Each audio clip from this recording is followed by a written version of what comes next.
Hello everyone, welcome to Engineers Point. हम क्या पढ़ चुके हैं अभी तक एमसीक्यू में। एमसीक्यू चल रहा है तो एमसीक्यू आपका चैप्टर वाइज चल रहा है ना। सबसे पहले हम इंट्रोडक्शन और रिवेट देखे थे, उसके बाद क्या देखे हम, वेल्डिंग देखे, है ना।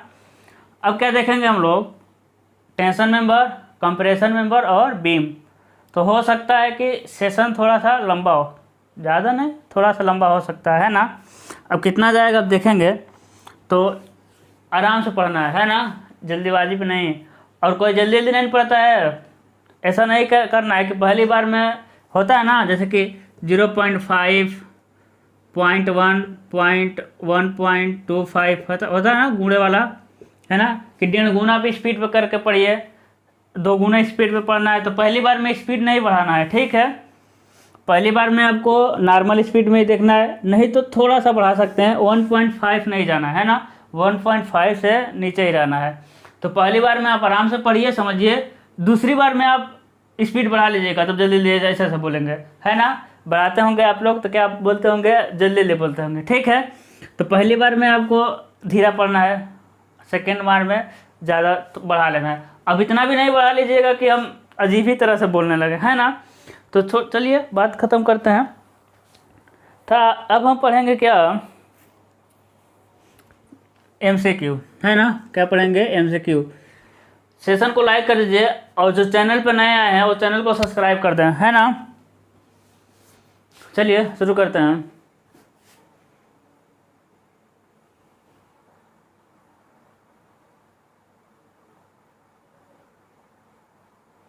चलिए देखिए क्या कह रहा है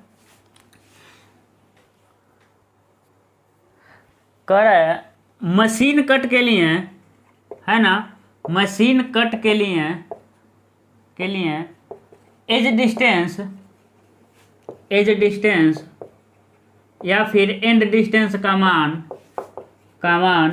1.5D होता है। भैया तो क्वेश्चन बता दिया है ना, 1.5D होता है। दिख रहा है ना भाई, अकेले हम वीडियो रिकॉर्ड कर रहे हैं, हाँ दिख रहा है ना।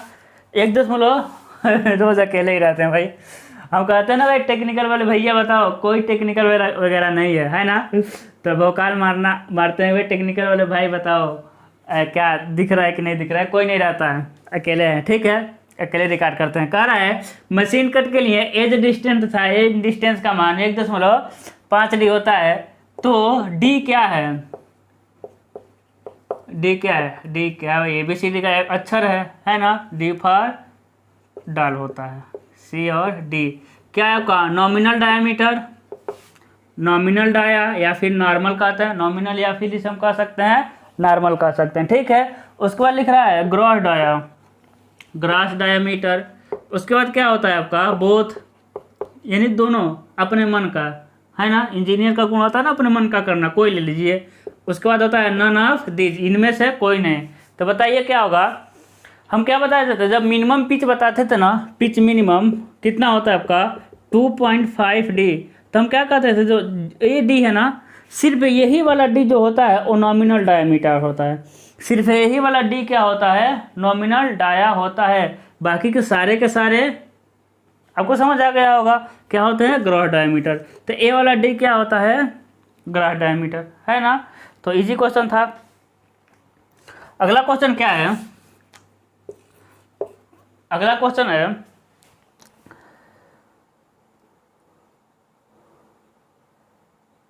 कर रहा है वेल्ड किए हुए जोड़ का निरीक्षण करने के लिए, वेल्ड किए हुए जोड़ का निरीक्षण करने के लिए, वेल्ड किए हुए जोड़ का निरीक्षण करने के लिए, वेल्ड किए हुए जोड़ का निरीक्षण करने के लिए वह विधि जिसमें वेल्ड के ऊपर, वह विधि जिसमें वेल्ड के ऊपर वह विधि, ब्लर कर रहा है, फिर यही एक प्रॉब्लम रह गई है, ठीक है। पता नहीं क्यों ब्लर करने लग रहा है। क्या है कि वह विधि जिसमें वेल्ड के ऊपर आयरन फिलिंग फैलाई जाती है, आयरन फीलिंग्स जो हम लोगों के फीलिंग्स अंदर वाली फीलिंग्स है ना, ये फीलिंग्स नहीं है, फीलिंग है नहीं जो भरा जाता है, फैलाई जाती है, फैलाई जाती है जो फीलिंग्स, सॉरी जो फीलिंग फैलाई जाती है, जो फीलिंग फैलाई जाती है और फिर उसे विद्युत धारा से जोड़ा जाता है और फिर उसे विद्युत धारा से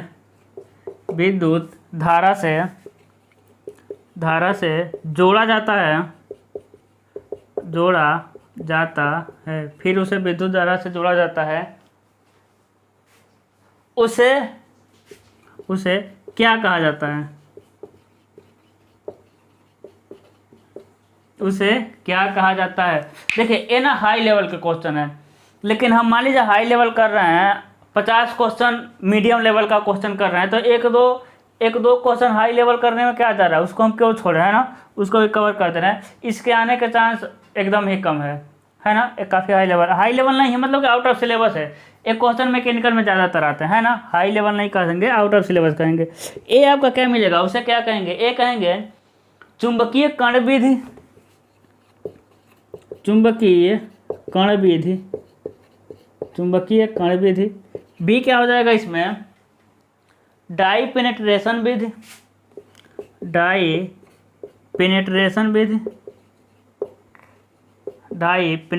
विधि है ना। सी क्या मिलेगा? सी मिल जाएगा रेडियोग्राफी विधि।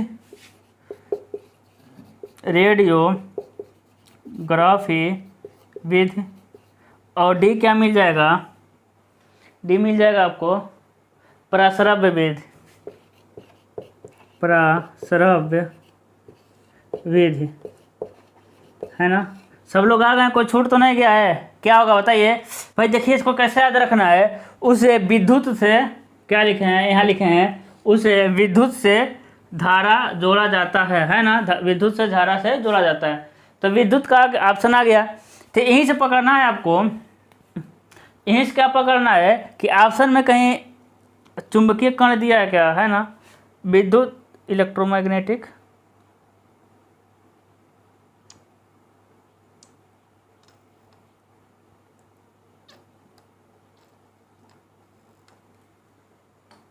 क्या हो जाएगा?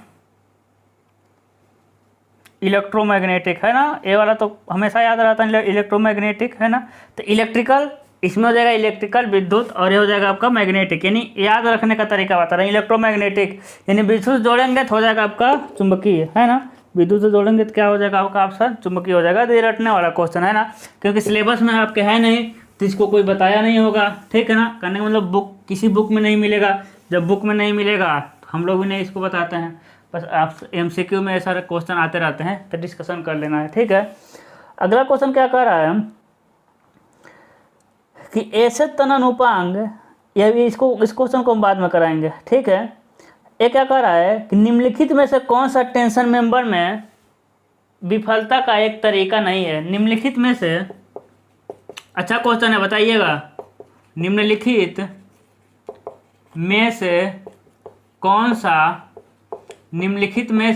सा, कहाँ गया भैया? निम्नलिखित में से कौन सा टेंशन मेंबर में विफलता का एक तरीका नहीं है? टेंशन मेंबर में विफलता का एक तरीका नहीं है, विफलता का एक तरीका नहीं है ना। कहने का मतलब है ये कौन सा है जिसमें टेंशन मेंबर फेल नहीं होता है ना, जिसमें टेंशन मेंबर फेल नहीं होता है। ग्रास सेक्शनल यील्डिंग, क्या कर रहा है आपका? ग्रास सेक्शनल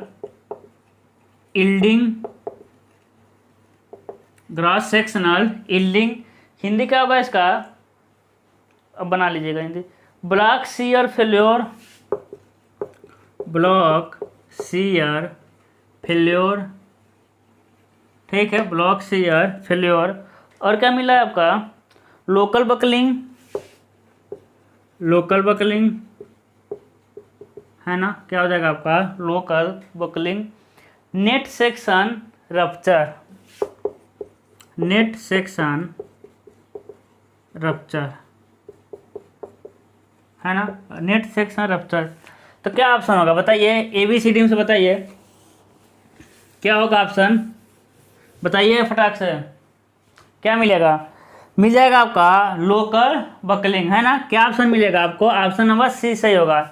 लोकल बकलिंग किस में होता है, बकलिंग आप जानते होंगे, बकलिंग होता है आपके कॉलम में, है ना। बकलिंग क्रिपलिंग, बकलिंग हो गया या फिर क्रिपलिंग हो गया, ओके, ये सब किस में होते हैं, ये सारे के सारे होते हैं कॉलम में। तो बकलिंग कॉलम में होगा, तो कॉलम में एक तरह से कौन सा मेंबर होता है, कॉलम आपका कंप्रेसर मेंबर होता है ना। कंप्रेशन होता है तो तनन का नहीं होता है, तो ऑप्शन हो जाएगा आपका C। देखिए बकलिंग कुछ नहीं होता है, जैसे बीम है ना, ये हो गया आपका बीम, तो बीम क्या होता है, बेंड होता है। यही बीम क्या होता है, यही बीम को यदि वर्टिकल कर दे तो कॉलम हो गया। कॉलम में बेंड कैसे हो गया, ऐसे हो गया, है ना। तो जो कॉलम का बेंडिंग होता है उसे हम लोग कहते हैं लोकल बेंडिंग या फिर लोकल बकलिंग। बेंडिंग को ही क्या कह देते हैं हम लोग, बकलिंग कह देते हैं। दिखाई दे रहा है अच्छा से, है ना, थोड़ा सा बोर्ड का भी ऊपर का दिखाई दे रहा है, लकड़ी वाला भाग, ठीक है। तो क्या हो जाएगा आपका, जो कॉलम होता है, कॉलम का बेंडिंग होता है उसे हम लोग कहते हैं लोकल बेंडिंग या फिर हो जाएगा आपका बकलिंग, ठीक है। दोनों एक ही तरह मुड़ेंगे। चलिए अगला क्वेश्चन देखते हैं, ठीक है। अगला क्वेश्चन क्या हो जाएगा, कह रहा है भारी लोड वाले तन्य हिस्से को घसेट प्लेट से संयोजित करने के लिए, भारी लोड वाले तन्य हिस्से को बोल रहा है आपका, भारी लोड वाले तन्य हिस्से को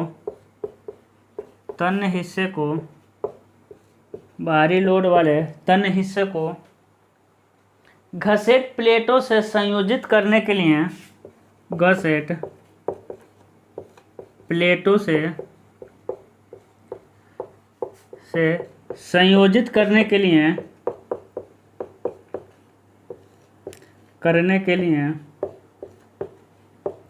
देखिए कितना अच्छा राइटिंग से लिख रहे हैं, है ना। आप लोगों को लगता है हम अच्छा लिख ही नहीं पाते हैं, देखिए कितना अच्छा लिखे हैं, बड़ाई करिए थोड़ा सा, है ना। भारी लोड वाले तन्य हिस्से को घसेट प्लेटों से संयोजित करने के लिए प्रयुक्त लग एंगल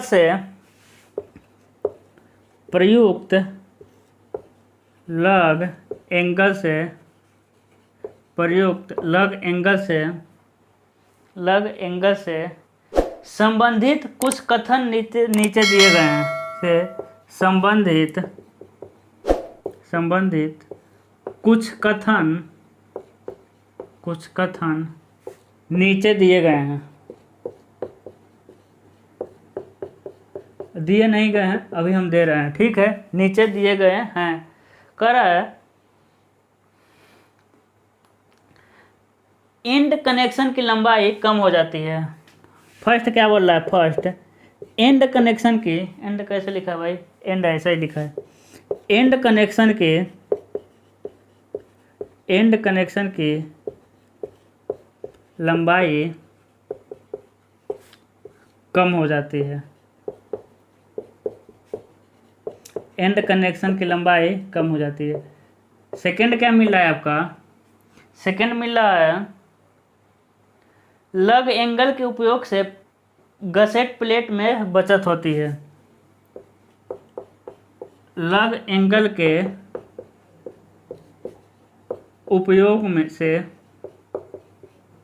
उपयोग से गसेट प्लेट की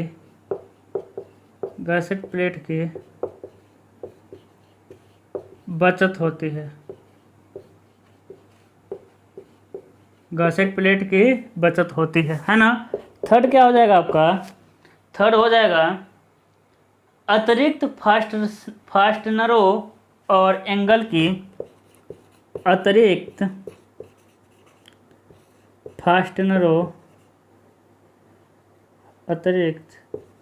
फास्टनर्स एवं एंगल की आवश्यकता के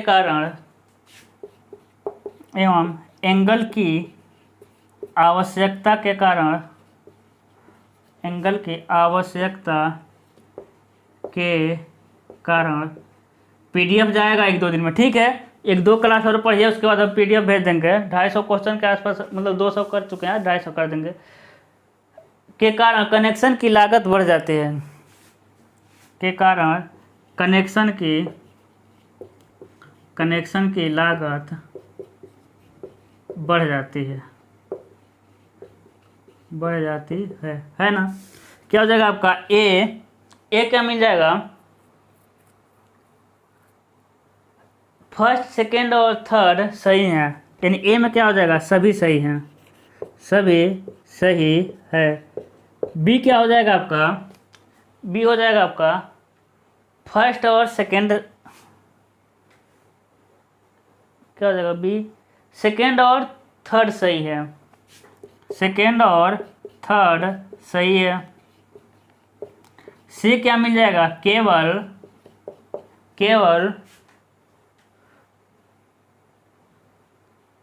फर्स्ट सही है ना। और डी क्या मिल जाएगा, केवल नहीं, डी है आपका सभी गलत है,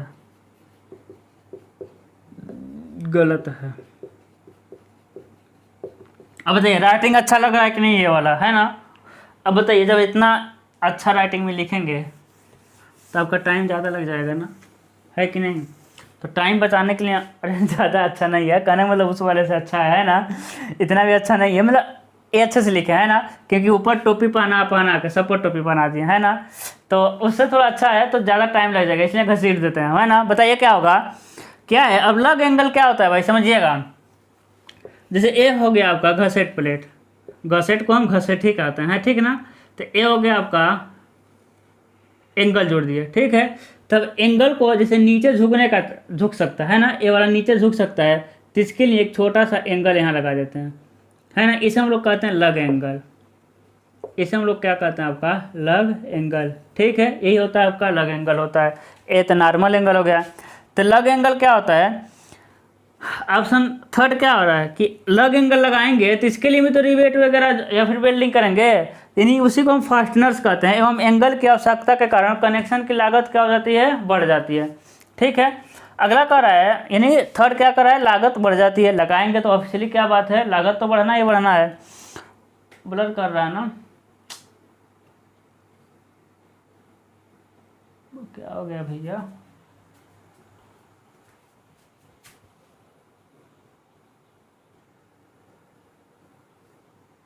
ठीक है। थर्ड समझ गए। सेकंड क्या कर रहा है, लग एंगल के उपयोग से घसेट प्लेट की बचत होती है ना। इसके उपयोग से क्या होता है आपका, घसेट प्लेट की बचत होता है। फर्स्ट क्या कर रहा है कि एंड कनेक्शन की लंबाई कम हो जाती है, ठीक है। एंड कनेक्शन की लंबाई भी क्या हो जाती है, इससे कम हो जाती है। अब उसको समझाने के लिए 3D बनाना पड़ेगा, जो मेरा इंजीनियर ड्राइंग का है बहुत ही घटिया है, हम बना ही नहीं पाएंगे, अभी आप लोग हंस लेंगे, ठीक है। तो आप याद रखिएगा तीनों के तीनों ऑप्शन क्या थे आपके, सही है ना। अगला क्वेश्चन क्या है देखते हैं। अगला क्वेश्चन कह रहा है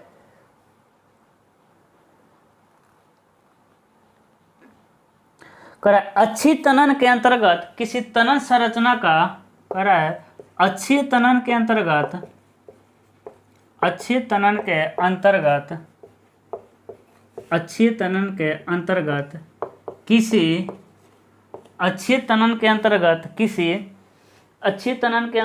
किसी तनन संरचना का अभिकल्पन सामर्थ्य होता है, किसी संरचना का अभिकल्पन सामर्थ्य होता है। अच्छा क्वेश्चन करा रहे हैं कि नहीं, बताइए।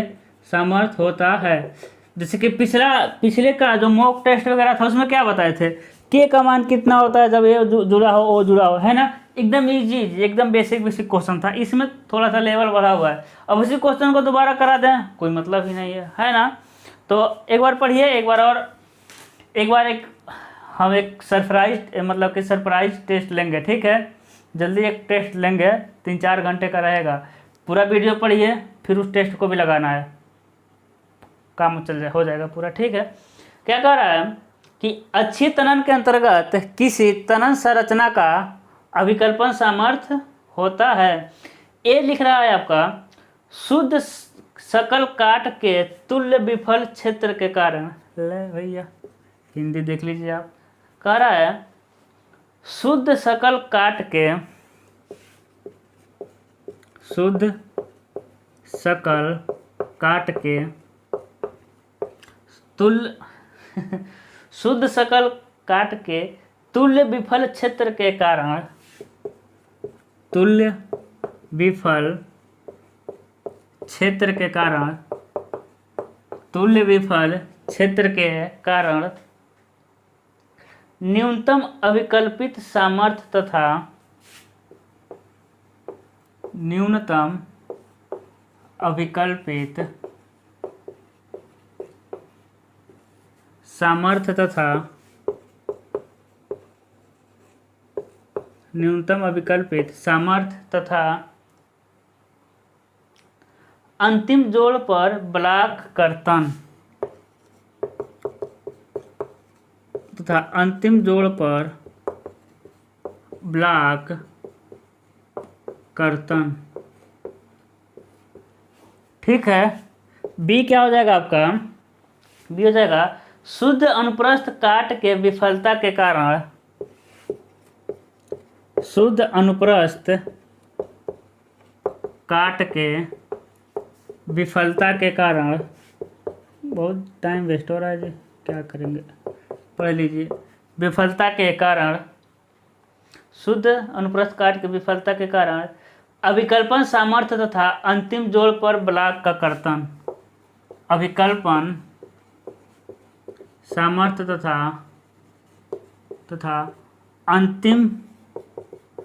अंतिम जोड़ पर ब्लॉक कर्तन, ब्लॉक कर्तन। सी क्या हो जाएगा? ए एंड बी, और डी क्या हो जाएगा? None of this.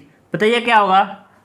ऑप्शन तो आपका बी और सी दोनों था, ठीक है, सी और डी भी था, छोड़िए ए और बी में से सही है, बता दीजिए क्या होगा?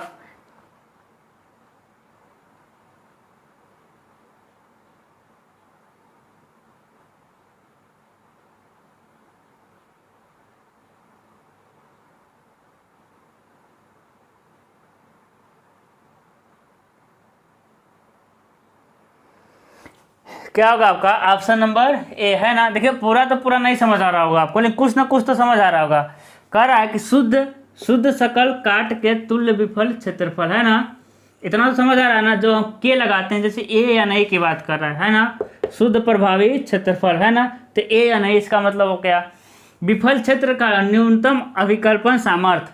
ये जो हम डिजाइन करेंगे, जैसे PS, PT, PB, इनमें से जो कम आता है उसी को तो हम डिजाइन के लिए लेते हैं। तो इतने कहने का मतलब वही हुआ। ए ब्लॉक कर्तन वगैरह आप छोड़ दीजिए, ठीक है। तो ऑप्शन हो जाएगा इसका ए, एकदम सही आंसर हो जाएगा। अगला क्वेश्चन देखते हैं। अगला क्वेश्चन क्या मिलेगा आपको?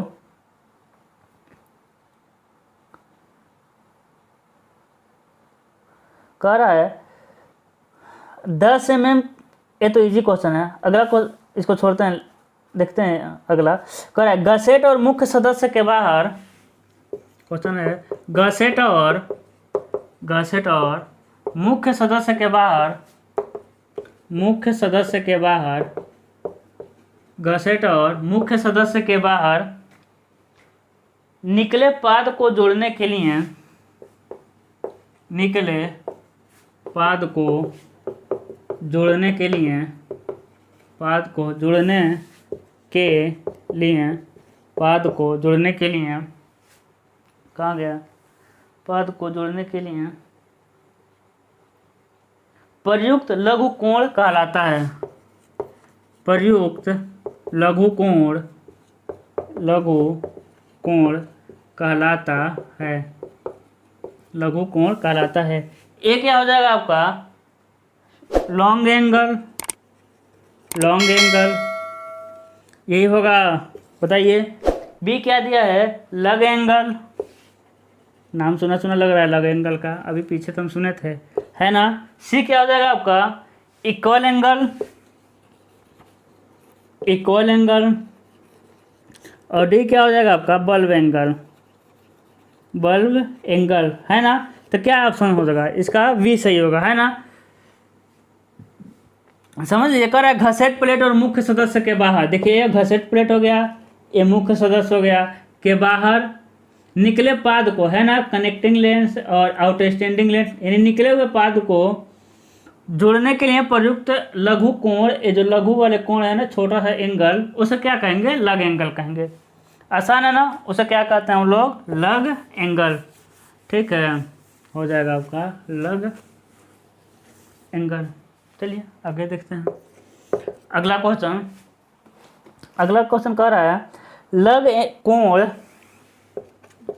कह रहा है लग कोण, उसके बाद ए दे रहा है आपका एकल कोण सदस्य के साथ प्रयोग किया जाता है। एकल कोण सदस्य के साथ प्रयोग किया जाता है, प्रयोग किया जाता है। ठीक है, बी क्या हो जाएगा आपका, बी हो जाएगा डबल कोण सदस्य के साथ प्रयोग नहीं किया जाता है। डबल कोण सदस्य के साथ, यही लिखा है ना सेंटेंस, डबल कोण सदस्य के साथ प्रयोग नहीं करते, के साथ प्रयोग नहीं किया जाता है। ओके, सी क्या हो जाएगा आपका, सी हो जाएगा चैनल के सदस्य के साथ प्रयोग किया जाता है। चैनल के सदस्य के साथ प्रयोग किया जाता है।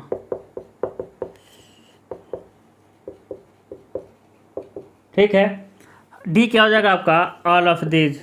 ठीक है, क्या हो जाएगा आपका, ऑल। बताइए क्या होगा, और सबको पीडीएफ मिल गया ना, जिनको पीडीएफ नहीं मिला है वो हमको व्हाट्सएप करें, या तो डिस्क्रिप्शन लिंक में मिल जाएगा मोबाइल नंबर, या फिर व्हाट्सएप नंबर, या फिर अबाउट सेक्शन में चलेंगे वहाँ से मिल जाएगा, है ना। पूछते हैं लोग सर कहाँ से मिलेगा, टेलीग्राम में भी दिए हैं, वहाँ से कहीं से मिल जाएगा। ठीक है, क्योंकि हम बता रहे हैं ना वो टेलीग्राम पे जा ही नहीं पा रहा है, कुछ इधर है और उतना हमको नहीं बनाना आता है, हम लोग बस मास्टर है ना, पढ़ाना थोड़ा थोड़ा आता है। चलिए क्या हो जाएगा इसका, सभी हो जाएगा, है ना। एकल कोण के साथ प्रयोग करते हैं, अभी हम सिंगल ही तो लगाए थे, अब डबल कोण के साथ प्रयोग करने का कोई मतलब है क्या भाई, इधर भी लग जाएगा एक इधर भी लग जाएगा, तो डबल के साथ प्रयोग ही नहीं करते, चैनल के साथ भी इसको प्रयोग करते हैं। तो क्या हो जाएगा, ऑल ऑफ दीज, यानी सभी के सभी क्या हैं आपके, करेक्ट हैं। ठीक है, अगला क्या हो जाएगा, अगला क्वेश्चन दिया है,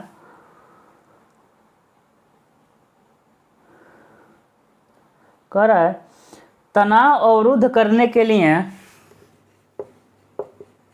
तनाव अवरुद्ध करने के लिए, तनाव अवरुद्ध करने के लिए, कहाँ गया, तनाव अवरुद्ध करने के लिए गोलाकार छड़ों का शुद्ध क्षेत्रफल,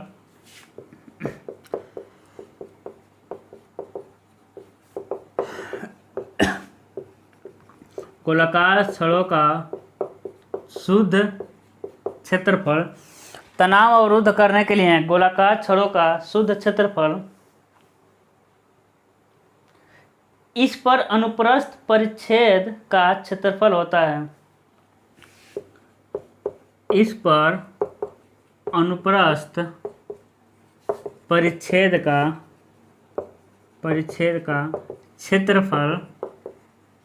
क्षेत्रफल होता है। क्या होता है भाई, कहाँ गया, ये क्या हो जाएगा, है ना। क्वेश्चन क्या दे रहा है कि the net area of round bar to resist the tension is the area of cross sectional at, है ना। कह रहा है मिड सेक्शन, ऑप्शन है आपका मिड सेक्शन, यानी मध्य अनुभाग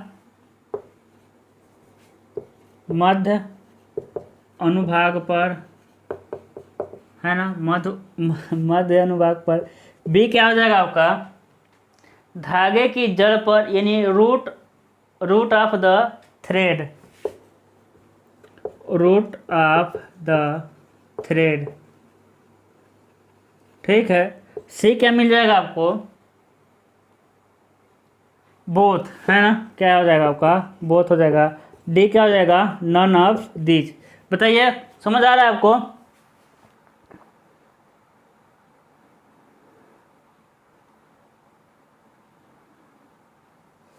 क्या हो जाएगा इसका, क्या हो जाएगा, रूट ऑफ द थ्रेड, है ना। क्योंकि क्या होगा आपका, जो गोलाकार छड़ बना रहेगा ना, जो गोलाकार छड़ रहेगा उस पर थ्रेड बने रहते हैं कि नहीं, ऐसा है ना, ऐसा थ्रेड बने रहेंगे।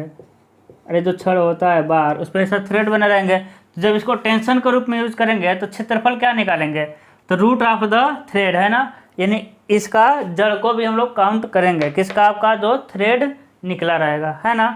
तो क्या हो जाएगा, ऑप्शन नंबर बी हो जाएगा। ऐसा नहीं कि जो थ्रेड थोड़ा थोड़ा बाहर निकले रहेंगे उसको हम छोड़ देंगे, है ना, उसको नहीं छोड़ना है। अगला क्या क्वेश्चन कर रहा है कि छिद्रित कवर प्लेट विशेष रूप से तैयार किए गए वर्कों के लिए उपयुक्त है, जिनमें शामिल होता है। कह रहा है छिद्रित कवर प्लेट, क्वेश्चन है आपका, छिद्रित कवर प्लेट, कह रहा है ना, छिद्रित कवर प्लेट विशेष रूप से तैयार किए गए, विशेष रूप से तैयार किए गए, विशेष रूप से तैयार किए गए, विशेष रूप से कहाँ गया, छिद्रित कवर प्लेट विशेष रूप से तैयार किए गए वर्गों के लिए उपयुक्त है, वर्गों के लिए उपयुक्त है, विशेष रूप से तैयार किए गए वर्गों के लिए उपयुक्त है, जिनमें शामिल होता है, जिनमें शामिल होता है। अच्छा क्वेश्चन है, बताइएगा, जिनमें शामिल होता है। ये क्या हो जाएगा आपका, चैनल को एक के बाद एक रखा जाता है, चैनल को एक के बाद एक रखा जाता है ना, चैनल को एक के बाद एक रखा जाता है। बी क्या हो जाएगा आपका, चैनल्स को एक के बाद एक पैर पर रखा जाता है, चैनल को एक के बाद एक पैर पर रखा जाता है, पैर पर रखा जाता है। सी क्या मिलेगा आपको, सी मिल रहा है चार कोण बॉक्स अनुभाग, चार कोण बॉक्स अनुभाग, ये आपको पढ़ले नहीं पड़ा होगा कोई भी, है ना। डी क्या मिलेगा आपका, सभी। देखते हैं कितने लोग बताते हैं, आंसर दीजिए, क्या है आपका, सभी विकल्प सही हैं। तो देखिए इसमें क्या है ना, ऑप्शन नंबर सी हो जाएगा। अब देखिए क्वेश्चन क्या कर रहा है, कह रहा है कि छिद्रित कवर प्लेट, बस इतने जानिए, छिद्रित कवर प्लेट का कहाँ यूज करते हैं। अब देखिएगा जब हम एंगल बनाते हैं, देखिए ये हो गया आपका कोणीय खंड, एक कोणीय खंड को यहाँ बनाएंगे हम, दो, एक कोणीय खंड को यहाँ बनाएंगे, तीन, एक को यहाँ बना देंगे, ठीक है ना। अब इसको कनेक्ट कैसे करेंगे भाई, कवर प्लेट के, इसके ऊपर कवर प्लेट लगाएंगे, ठीक है, इसके ऊपर क्या लगाएंगे अब हम, कवर प्लेट। तो कहाँ यूज़ करते हैं, चार कोणीय खंड अनुभाग, लिखा उल्टा सीधा है, बात आपको समझ आया होगा, है ना। अब इसको क्या कर देंगे, आपस में हम जोड़ देंगे, है ना, एक बॉक्स बन गया ना। तो क्या हो जाएगा, ऑप्शन नंबर सी, चार कोण बॉक्स अनुभाग, है ना। यानी four angle box section, English क्या होगा इसका, फोर एंगल बॉक्स सेक्शन। आपको समझ आया क्वेश्चन, है ना। तो देखिए क्वेश्चन कितना घुमाया है लैंग्वेज को, कुछ नहीं है, बस देखिए कितना आसान से समझा दिए हैं, हो गया आपका, ठीक है ना। तो आगे देखते हैं, अगला क्वेश्चन कह रहा है,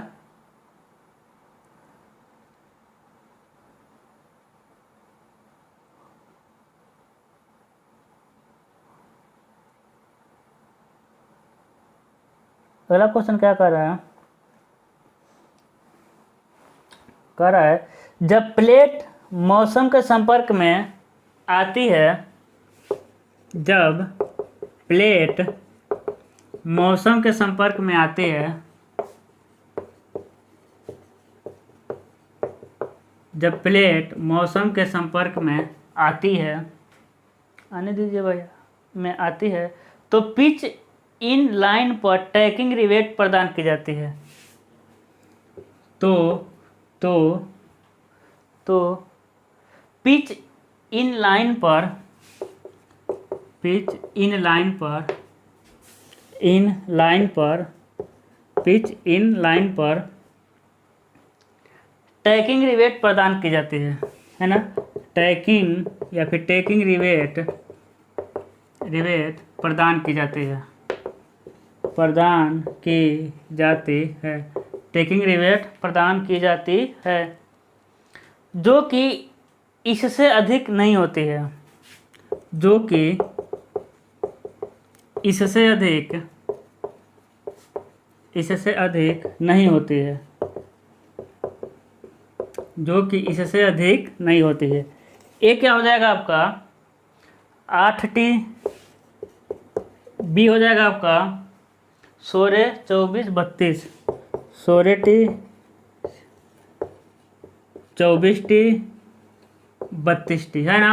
बताइए क्या होगा, बताइए।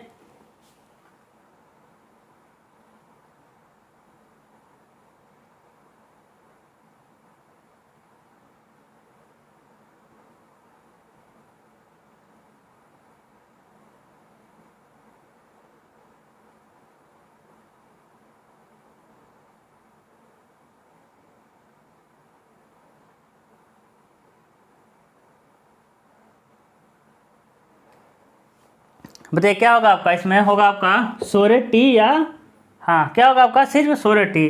कहने का मतलब ना, देखिए कुछ आपको नहीं समझना है, बस इसमें आप एक चीज़ ध्यान रखना है, टेकिंग रिवेट, है ना। टेकिंग रिवेट, अब टेकिंग रिवेट क्या होता है समझिएगा। जैसे ए हो गया आपका गसेट प्लेट, ए क्या हो गया आपका गसेट प्लेट, है ना। अब गसेट प्लेट से ए वाला एंगल जोड़ दिए, दूसरे तरफ ए वाला एंगल जोड़ दिए, है ना, दो हो गया। अब ये तो काफ़ी लंबा जाएगा ना, ये लंबाई में क्या होंगे, ये लंबाई में काफ़ी अधिक जाएंगे, है ना, ये काफ़ी अधिक क्या जाएंगे, लंबे जाएंगे। तो भाई ये लंबे जाएंगे तो ये आपस में इधर भी तो हो सकते हैं, है ना, इधर से खुल सकते हैं। तो इनको सपोर्ट करने के लिए बीच बीच में जो रिवेट देंगे इसे हम लोग क्या कहते हैं, टेकिंग रिवेट। क्या कहेंगे, टेकिंग रिवेट। तो कह रहा है कि जब प्लेट मौसम के संपर्क में आती है, यानी मान लीजिए कि खुला वातावरण में है तो मौसम के संपर्क में आएगा, यानी घर में नहीं बना है, तो इन पिच लाइन पर टैकिंग रिवेट प्रदान की जाती है, यानी कितने कितने दूरी पर प्रदान की जाती है ना। तो कितना होता है आपका 32T या फिर 300 mm। Which ever is lesser, यानी इनमें से जो कम हो, ठीक है। लेकिन ये नॉर्मल कंडीशन में है, जब आपका टेकिंग रिवेट वातावरण के संपर्क यानी मौसम के संपर्क में नहीं आने वाली है। लेकिन जब ये क्या करेगा, मौसम के संपर्क में आएगी, तब क्या होता है आपका 16T, क्या होगा आपका 16T या फिर 200 mm, है ना। विच एवर इज लेसर, यानी 16T और 200 mm में से जो कम होगा वो क्या हो जाएगा आपका, वही होता है आपका टेकिंग रिवेट। लेकिन 200 तो दिया नहीं है तो नॉर्मल क्या रखेंगे हम 16T। अब अगला क्वेश्चन आपके लिए है कि जो टेकिंग रिवेट का पिच होता है ना, वो कितने से अधिक नहीं रख सकते हैं, बताइए कितने mm से अधिक नहीं रख सकते हैं, ठीक है। बताइए इसको फटाक से बताइए, फटाक से।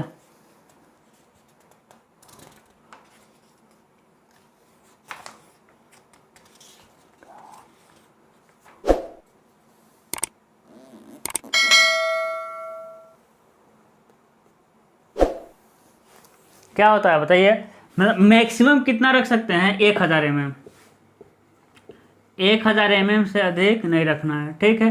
तो ये सारे के सारे क्वेश्चन आएंगे कि टेकिंग रिवेट कितने दूरी पर लगाते हैं, तो देगा 32T या 300 mm जो भी कम हो।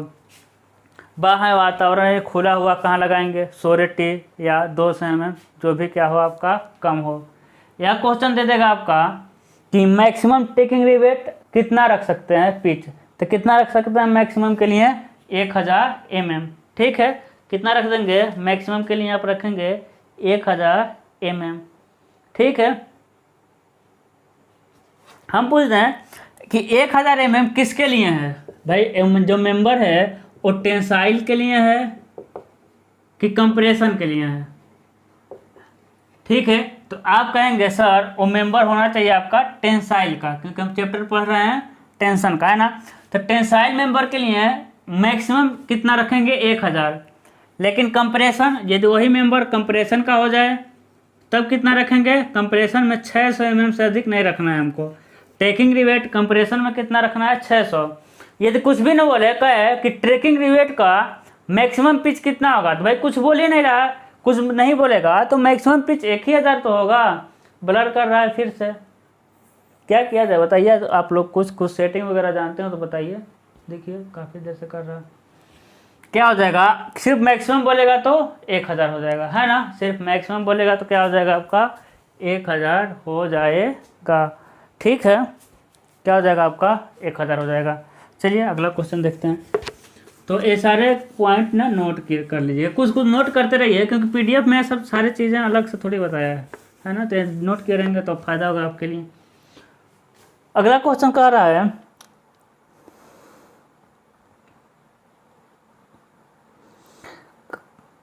है कि यह तनाव अवयव में यदि एक या एक से अधिक रिवेट छिद्र, क्वेश्चन आपका, तनाव अवयव में एक या एक से अधिक रिवेट छिद्र या एक से अधिक रिवेट छिद्र एक या एक से अधिक रिवेट छिद्र एक रेखा में नहीं है तो एक रेखा में नहीं है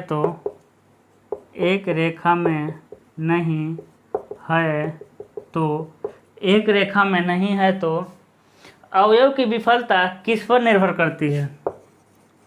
अवयव की विफलता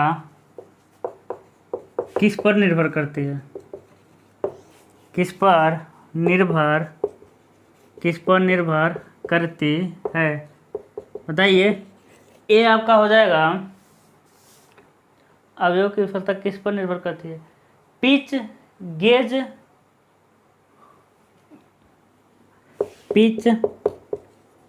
बी हो जाएगा आपका गेज। सी क्या हो जाएगा आपका? Dia of the rivet hole, है ना, डाया ऑफ रिवेट होल। और डी क्या हो जाएगा आपका?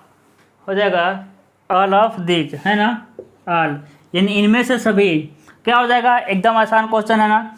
क्या हो जाएगा? रिवेट विफलता किस पे निर्भर करती है? सभी पे। ठीक है, क्योंकि डाया ऑफ रिवेट होल, भाई हर फार्मूले में डी तो मिलेगा ही मिलेगा, गेज भी मिलेगा और पिच मिलेगा। कैसे मिलेगा समझिएगा। कर रहा है तनाव अवयव में एक से अधिक रिवेट छिद्र एक रेखा में नहीं है। कहने का मतलब इस कंडीशन को आप याद कर लीजिए, जिग-जैग को, मतलब याद नहीं करना है, आप याद कर लीजिए जब आप पढ़े थे उस समय, जब आप ये फार्मूला पढ़े थे, है ना। ऐसा था, कुछ ऐसा फटा था कि नहीं फटा था, है ना, ऐसा था। तो उसके लिए फार्मूला ए एन ई क्या मिला था आपको? ए एन ई क्या मिला था? B minus N D plus N1 P1 square upon 4G, है ना, इंटू क्या मिला था? T। तो इसमें देखिए सारे के सारे हैं, है ना, P भी है, G भी है, D भी है। तो क्या होगा? सभी पर निर्भर करेगा। ठीक है, किस पर निर्भर करेगा आपको? सभी पर। या फिर इस पर नहीं निर्भर करेगा तो कहीं ना कहीं तो फार्मूले में सारे के सारे का यूज़ करते ही हैं, है ना। पिच का भी कहीं ना कहीं यूज होता है, गेज का भी यूज होता है। चलिए अगला देखते हैं। थक गए हम ज़्यादा, ठीक है, क्योंकि ज़्यादा क्लास ले लिए हैं, क्योंकि हम एक ही बार कई क्लास रिकॉर्ड करते हैं ना। अगला क्वेश्चन क्या कह रहा है कि जब एक तनाव सदस्य वेव के रूप में प्लेट के साथ, जब एक तनाव सदस्य, क्वेश्चन क्या है? जब एक तनाव सदस्य, कहाँ गया, वेव के रूप में एक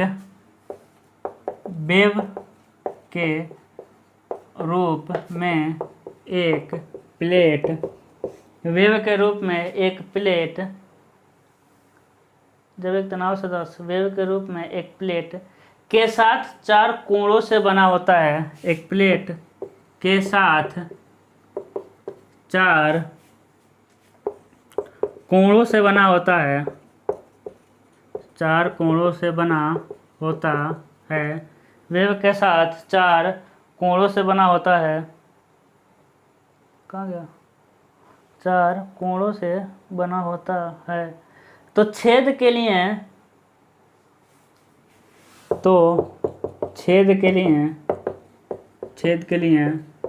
भत्ता, पता नहीं क्या क्या लिखा है हिंदी में, भत्ता इस रूप में दिया जाता है, इस रूप में दिया जाता है, भत्ता इस रूप में दिया जाता है।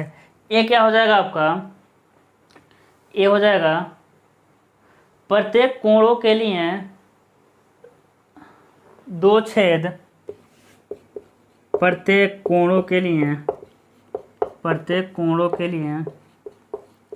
2 छेद, प्रत्येक कोणों के लिए 2 छेद, और वेव के लिए 1 छेद, और वेव के लिए 1 छेद। ठीक है। बी क्या हो जाएगा आपका, बी हो जाएगा प्रत्येक कोण के लिए 1 छेद और वेव के लिए 1 छेद। देखिए प्रत्येक कोण के लिए 2 की जगह हो जाएगा 1 छेद और वेव के लिए 1 छेद। ठीक है। सी क्या हो जाएगा आपका, प्रत्येक कोण के लिए 1 छेद और वेव के लिए 2 छेद, प्रत्येक कोण के लिए 1 छेद और वेव के लिए 2 छेद। ठीक है। डी क्या हो जाएगा आपका, नन ऑफ दिस, यानी इनमें से कोई नहीं। ठीक है। बताइए क्या होगा,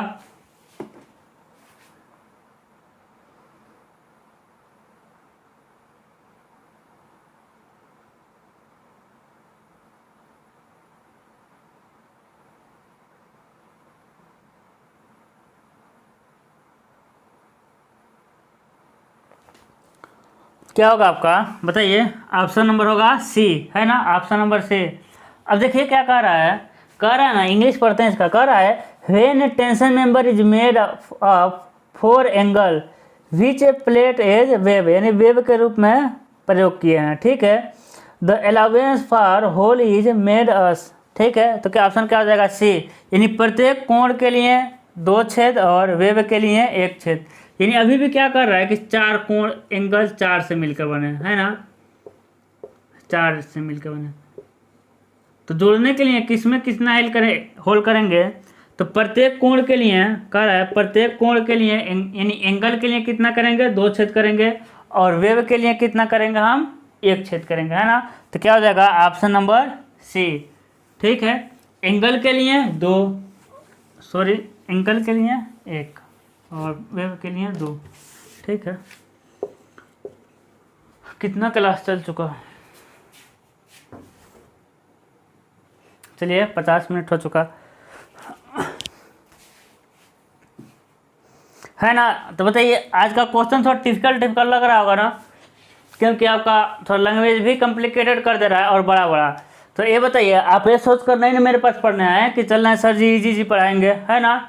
ऐसी तो बात नहीं कि अभी इजी पढ़ने के लिए आए हैं, है ना। जो आपके सिलेबस में है ऐसा तो नहीं है कि हम समझा नहीं रहे हैं कि इसका मतलब क्या है। तो ऐसा नहीं है कि ये नहीं सोचना है कि सर जी हाई लेवल का पढ़ा रहे हैं। भाई हाई लेवल भी तो पढ़ना ही पड़ेगा ना, कुछ मार्जिन लेकर चलेंगे कि नहीं, पता नहीं क्या आने वाले हैं आपके एग्जाम में।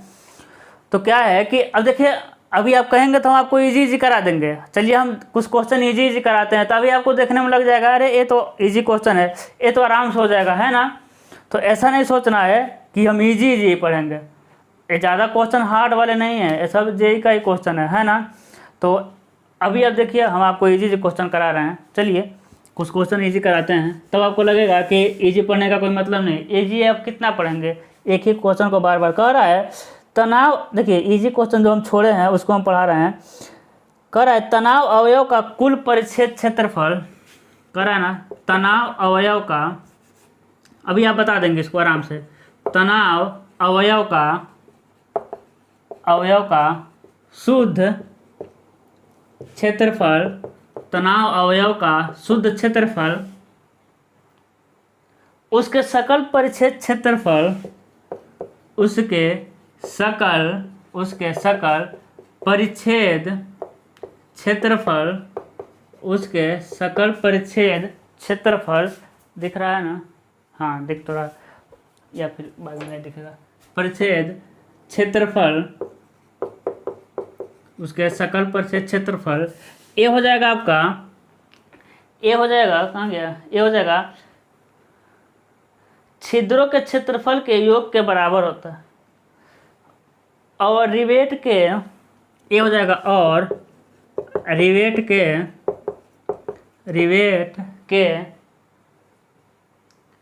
के छिद्रों के क्षेत्रफल के योग के बराबर होता है। रिवेट के छिद्रों के क्षेत्रफल के योग के बराबर होता है, योग के बराबर होता है। बी क्या हो जाएगा आपका? बी हो जाएगा आपका को रिवेट के छिद्रों के क्षेत्रफल का, को रिवेट के छिद्रों के क्षेत्रफल का रिवेट को छिद्रों के क्षेत्रफल का विभाजित करके आपको इसका आंसर पता है ना? घटा के प्राप्त करते हैं ना। सी क्या हो जाएगा आपका? को रिवेट के छिद्रों के क्षेत्रफल से गुणा करके, को रिवेट के छिद्रों के क्षेत्रफल का गुणा करके, है ना? क्या करके हो जाएगा आपका? गुणा करके। डी क्या हो जाएगा आपका? को रिवेट के छिद्रों के क्षेत्रफल को रिवेट के छिद्रों के क्षेत्रफल को घटाकर प्राप्त करते हैं, तो क्या हो जाएगा? करते हैं, क्या हो जाएगा पता है ना? क्या हो जाएगा? ऑप्शन नंबर डी हो जाएगा। कैसे? क्योंकि हम क्या निकालते हैं? एन क्या निकालते हैं? B minus D into T. यानी एक प्लेट है जिसकी मोटाई कितनी है? टी, और चौड़ाई कितनी है? बी। तो इस प्लेट का क्षेत्रफल क्या मिलेगा? क्रॉस सेक्शनल क्षेत्रफल बी गुणे टी। लेकिन यदि इसी में हम होल बना दें, यदि होल का व्यास डी हो, तब क्या मिलेगा? क्षेत्रफल। तब क्षेत्रफल उसे कहेंगे नेट, ए या नहीं, क्या मिलेगा? बी माइनस डी, और इसमें से टी, यानी डी को क्या करते हैं? घटा देंगे। तो आसान है। तो ऐसा क्वेश्चन को हम छोड़ दिए, हम बस आपको छाट के ब्लर किया था। क्या बहुत दिक्कत है भाई, ये तो कैसे काम चलेगा? हम देखने आते हैं तो सही हो जाता है ना? ठीक है, तो समझ आया? ये क्या हो जाएगा आपका? रिवेट के छिद्र के क्षेत्रफल को घटाकर, तो ऐसा हो जाएगा ना? ठीक है, तो चलिए, तो अभी हम करा रहे हैं आपको इजी क्वेश्चन जिसका आप टिक कर देंगे, है ना? थोड़ा सा हम हार्ड क्वेश्चन कराए हैं, हम मानते हैं। क्वेश्चन क्या है आपका? क्वेश्चन हो जाएगा, अब देखिए अगला क्वेश्चन कह रहा है कि जब दो कोणीय खंड को एक गसेट प्लेट के साथ पीठ से पीठ सटाकर जोड़े हैं तो के का मान कितना होता है? अब बताइए, के का मान दो तरह से मिलता है। यदि टेकिंग रिवेट लगा है और टेकिंग रिवेट नहीं लगा है ना? यदि टेकिंग रिवेट लगा है तो के का मान हो जाएगा आपका 5a1 प्लस a2, है कि नहीं? और नहीं लगा है तो होगा आपका 3a1 प्लस a2। अब ऐसा क्वेश्चन हम छोड़ दिए हैं, ये बताने वाला क्वेश्चन है। कई बार, मतलब कि हज़ारों बार पढ़ चुके होंगे आप लोग, है ना? कहिए हाँ। चलिए अगला क्वेश्चन कराते हैं। अगला क्वेश्चन कह रहा है कि किसी इमारत में आमतौर पर केबिल और किसी इमारत में, देखिए इजी क्वेश्चन, आमतौर पर केबिल और किसी इमारत में आमतौर पर केबिल और तार इस रूप में प्रयुक्त किया जाता है। केबिल और तार इस रूप में प्रयुक्त किया जाता है।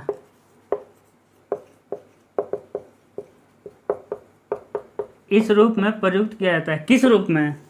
सबको पता होगा भाई, टेंशन मेंबर हम पढ़ रहे हैं तो कौन सा आंसर होगा आपका? टेंशन के रूप में प्रयोग करेंगे, है ना। कह रहा है फ्लेक्सिबल मेंबर। फ्लेक्सिबल मेंबर यानी जिस मेंबर में मेरा बेंडिंग होता है उसे हम लोग फ्लेक्सर मेंबर कहते हैं। बी हो जाएगा आपका टेंशन मेंबर। क्या हो जाएगा आपका? Tension member. भाई जो केबिल में रहता है उसमें तो टेंशन ही रहता है ना, कंप्रेशन हो जाएगा। और डी क्या हो जाएगा? आल। तो क्या हो जाएगा आपका? टेंशन मेंबर, है ना। जो केबिल रहता है, केबिल, ये वाला केबिल है ना, इसमें टेंशन ही तो लगेगा। सिंपल सा ऐसा याद रखिए आप। अगला क्वेश्चन क्या हो जाएगा? अगला क्वेश्चन सारे के सारे आप कर लेंगे, ठीक है ना। अगला क्वेश्चन कह रहा है किसी संरचना की, ये बताइए तो, हम बोल रहे हैं क्वेश्चन बताइएगा। यदि संरचना अवयव की मोटाई उसकी लंबाई और चौड़ाई की तुलना में कम है तो कौन सा डायमेंशनल का सेक्शन होगा? जिसकी मोटाई लंबाई और चौड़ाई की तुलना में कम है तो 2 डायमेंशनल होगा। जैसे मेरा बोर्ड देख लीजिए, इसकी लंबाई भी अधिक है, इसकी चौड़ाई भी अधिक है, जबकि इसकी मोटाई क्या है? कम है। तो इसको मान लेंगे क्या है? 2 डायमेंशनल है ना। क्या मानेंगे? 2 डायमेंशनल।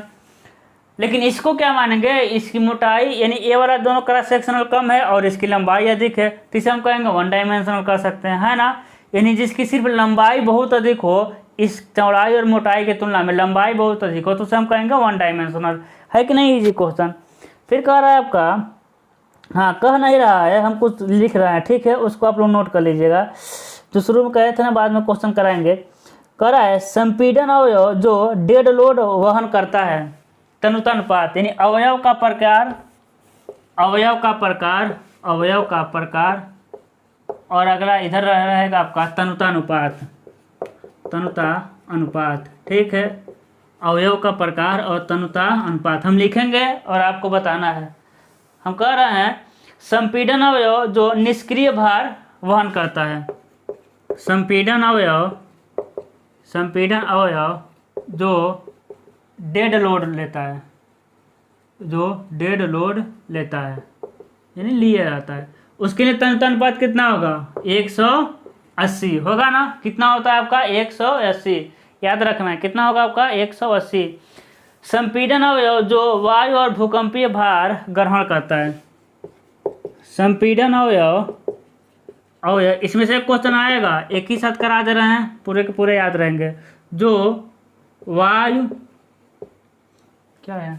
संपीड़न अवयव जो वायु और भूकंपीय भार ग्रहण करता है, वायु और भूकंपीय भार ग्रहण करता है, तो इसके लिए कितना होगा? 250, है ना।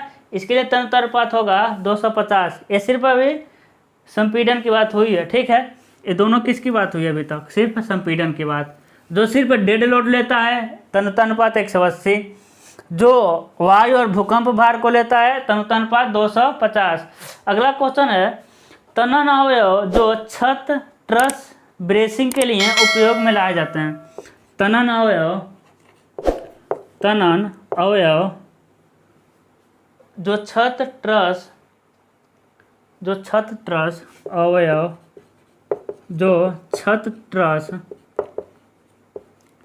संपीड़न अवयव जो छत, ट्रस या ब्रेसिंग के लिए उपयोग में लाए जाते हैं, या ब्रेसिंग के लिए, ब्रेसिंग के लिए उपयोग में लाए जाते हैं, लाए जाते हैं। क्या हो जाएगा? कितना होता है आपका? 100, कितना हो जाएगा आपका? 350। तनुता अनुपात का मात्रक क्या होता है बताइए तो? तनुता अनुपात का मात्रक क्या होगा?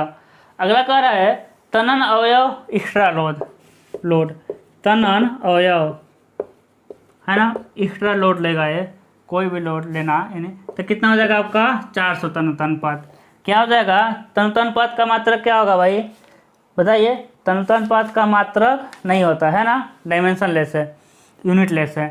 तो इतना समझ आया आपको? कितना याद रखना है?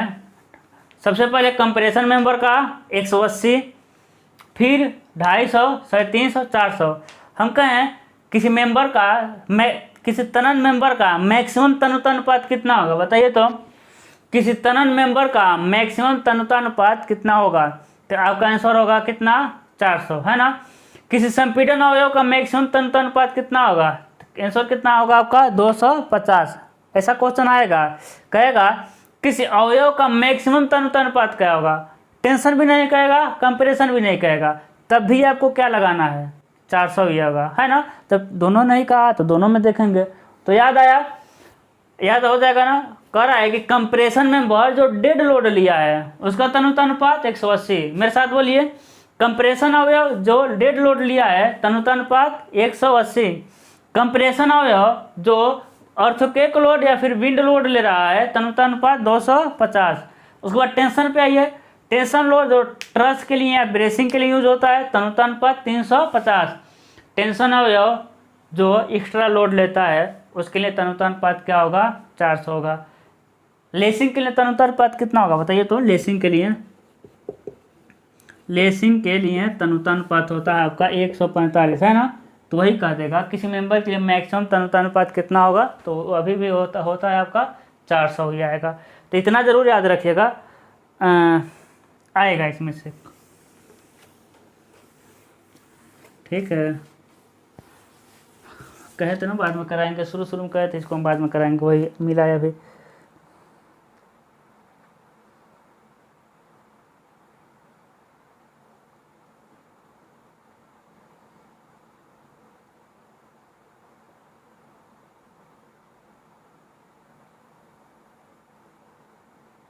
कह रहा है एक क्वेश्चन देखिए, कह रहा है जब एक सदस्य अच्छे तनाव लोड के अधीन होता है, क्वेश्चन है जब एक सदस्य अच्छे तनाव के अधीन होता है, जब एक सदस्य अच्छे तनाव के अधीन होता है, जब एक सदस्य अच्छे तनाव के अधीन होता है, अधिकतम सामान्य तनाव किसके बराबर होता है। कह रहा है अधिकतम सामान्य तनाव, फिर छाट के ऐसा क्वेश्चन कराना किसके बराबर होता है, किसके बराबर होता है ना। ये क्या हो जाएगा आपका, ये हो जाएगा अधिकतम शियर स्ट्रेस का आधा, अधिकतम कर्तन प्रतिबल का आधा। बी क्या हो जाएगा आपका, अधिकतम कर्तन प्रतिबल, अधिकतम कर्तन प्रतिबल, ठीक है। सी क्या हो जाएगा, अधिकतम कर्तन प्रतिबल का 2 गुना, अधिकतम कर्तन प्रतिबल का 2 गुना। डी क्या होगा आपका, नन ऑफ दिस, यानी इनमें से कोई नहीं। क्या होगा आपका, ऑप्शन नंबर सी होगा। इसको कहाँ पढ़े होंगे आप लोग, कहाँ पढ़े होंगे, एसओएम में। कहाँ पढ़े होंगे आप लोग, एसओएम में। उसमें क्या पढ़े होंगे बताइएगा। उसमें कर्तन प्रतिबल क्या होता है, जब एक सदस्य अच्छे तनाव के अधीन होता है तो अधिकतम सामान्य तनाव किसके बराबर होता है, कर्तन प्रतिबल का 2 गुना। उसमें कर्तन प्रतिबल क्या पढ़े होंगे, मैक्सिमम पढ़े होंगे, क्या पढ़े होंगे, सिग्मा 1 प्लस सिग्मा 2/2, है ना, ऐसा ही कुछ पढ़े होंगे। तो कर्तन प्रतिबल का क्या होता है आपका 2 गुना, है, क्रॉस मल्टीप्लिकेशन होगा तो कर्तन प्रतिबल को हो जाएगा आपका 2 गुना, ऐसा ही होता है, ठीक है। तो इसको याद रखिएगा बस।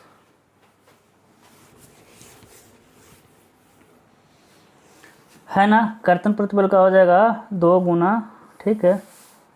कह रहा है किसी संरचना के लिए, बताइएगा किस संरचना के लिए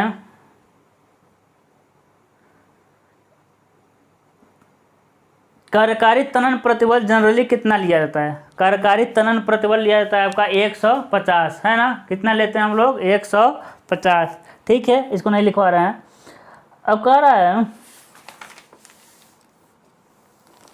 रहा है कि टाई क्या है, टाई एक टेंसाइल में टेंशन मेंबर है ना। तो इसको तो लिखवाने की कोई ज़रूरत ही नहीं है। ठीक है। तो हम बता रहे थे आपसे ना, मतलब कि हम इसमें अटेंशन में अब देखे होंगे कॉम्प्लिकेटेड अच्छे अच्छे न्यूमेरिकल क्वेश्चन थे। कहने का मतलब इसमें जो भी इजी क्वेश्चन होते हैं ना उसको छोड़ दिए हैं। जैसे कि वह फोर्स जो मेंबर पर लगा है उसे क्या कहेंगे, टेंसाइल मेंबर कहेंगे, है ना। ये भी कहेगा कि नेट शियर के नेट एरिया क्या होता है। अभी एक क्वेश्चन कराया था ना, ग्रास एरिया में से एरिया फोर घटा देंगे। अभी वो पूछेगा टाई क्या है, टेंशन मेंबर। यही सब तो जो इजी क्वेश्चन थे। या फिर कहेगा परमिसिबल टेंसाइल स्ट्रेस कितना होता है, आपको सबको पता है 10.6 FY। कहेगा बेंडिंग में टेंसाइल स्ट्रेस कितना होता है, तो 10.66 FY। ठीक है, ये सारे के सारे क्वेश्चन को हम क्या कहें स्किप किए, क्योंकि इजी वाले क्वेश्चन सारे हम पहले लगा चुके हैं, है ना। तो आज ये टेंशन मेंबर यहाँ क्या होता है आपका फिनिश होता है। ठीक है, और पिछला वीडियो मतलब कहने का मतलब इसमें इस प्ले लिस्ट में जितना भी वीडियो होगा MCQ का ना उतना ज़रूर देख लीजिएगा, है ना। पीछे का जितना वीडियो है इतना लंबा नहीं है। अब आप लोगों का एग्ज़ाम है ना, तो हम चाहते हैं कि जल्दी से आप लोगों का ख़त्म करें, उसके बाद कुछ हम अपना भी पढ़ें। क्योंकि देखिए आप लोगों पे हम इतना फोकस किए हैं 6 सेमेस्टर पे, हम नहीं चाहते हैं किसी को कोई दिक्कत हो। हम 4th सेमेस्टर का एकदम होल्ड करके रखें। लड़के इसमें से कर रहे हैं सर 4th का, हम कहें पढ़ाएंगे, रुको अभी तुम लोगों का तो सितंबर में एग्ज़ाम गया है ना। तो अब पीछे का वीडियो ज़रूर देख लीजिएगा आप लोग, है ना।